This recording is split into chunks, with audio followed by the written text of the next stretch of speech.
Yes, I played the butler, Carter Wilson, who Cecil Gaines, played by Forrest Whitaker's character, meets the first day he's in the White House. And my character is probably that uncle that you have that says everything that shouldn't be said, but he says anyway. Maybe it's something that people think but they don't voice their opinions, and he just blurts it out because he's living life gregariously through whatever situation he stumbles himself in. And James Holloway, I think he's a man who knows how to operate on different levels. You know, he does his job well. He knows how to work in the White House and deal with all the politics. At the same time, he's well-read, he's smart, he likes to think that he's cultured, and you know, as you see in the scene in the locker room when he's talking to Cuba's character, you know, and to Forrest about the cellist that's coming, and they don't, you know, they don't know the whole history and on this guy, and I'm calling Cuba's character ignorant, you know, in fun, but he's just thinking, you know, well, I'm above this, you know, I know things that these guys don't know. I can draw from my grandfather and my uncles and my cousins and people, you know, that I grew up with, you know, that were in this position, not working at the White House, but in this position. Yeah, one of the things that lures for the script was that whole aspect of having two faces, being that professional face that you wear in certain circles, and then having that more relaxed street camaraderie. And I thought the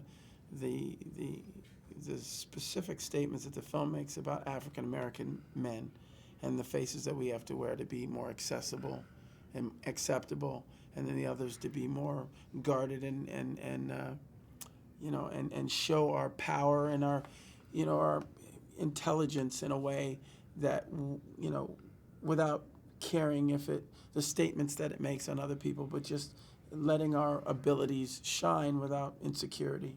I think this movie deals with some of that, and I think it's powerful statements to make. Well, my first film I did with Lee was Shadowboxer, and that was his directorial debut. So I really got to see him kind of come into his own in terms of the statement he wants to make as a filmmaker, his voice as a filmmaker. You know, being a gay black man, as boisterous as he is, and as, you know, powerful a personality he is in a room, and yet can be so completely focused on the minutest detail of a scene and of an expression, and I, you know, I'm just a huge fan of his, and this movie is finally one that he can tell with his voice on an epic scale, and I think that people will really realize how complete a filmmaker, how complete an auteur he is. And that word is thrown out a lot, but I think when you see somebody like this, you realize that it will be his body of work that will be appreciated and not just one film's statement. How important this struggle was and still is. You know, we've come so far, but we still have a long way to go. And it's been very emotional for people. You know, it's very interesting sitting in the screenings and hearing the emotion that's coming out of folks. It's really touching something, and I think that somehow it's a very good time for this story to be told again in a different way.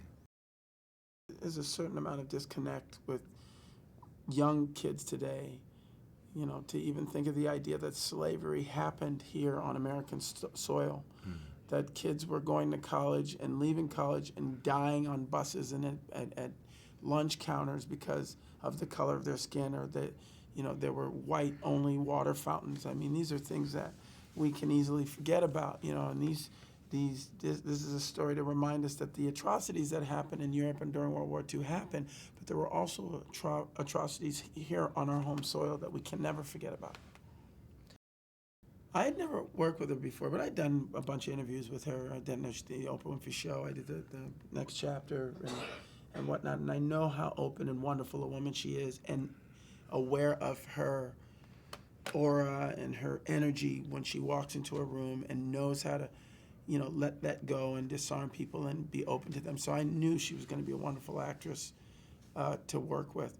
But you got to remember, we also had Jane Fonda and Vanessa Redgrave, and I mean, I could just go off this list of people that, when they all came into the room, there was that same thing that would happen. So this was a true treat for me, specifically as an actor who, loves to, play volley with other actors who take what they do very seriously, other entertainers and actors that take themselves very seriously and the work seriously, and the work becomes the celebrity. It's a treat.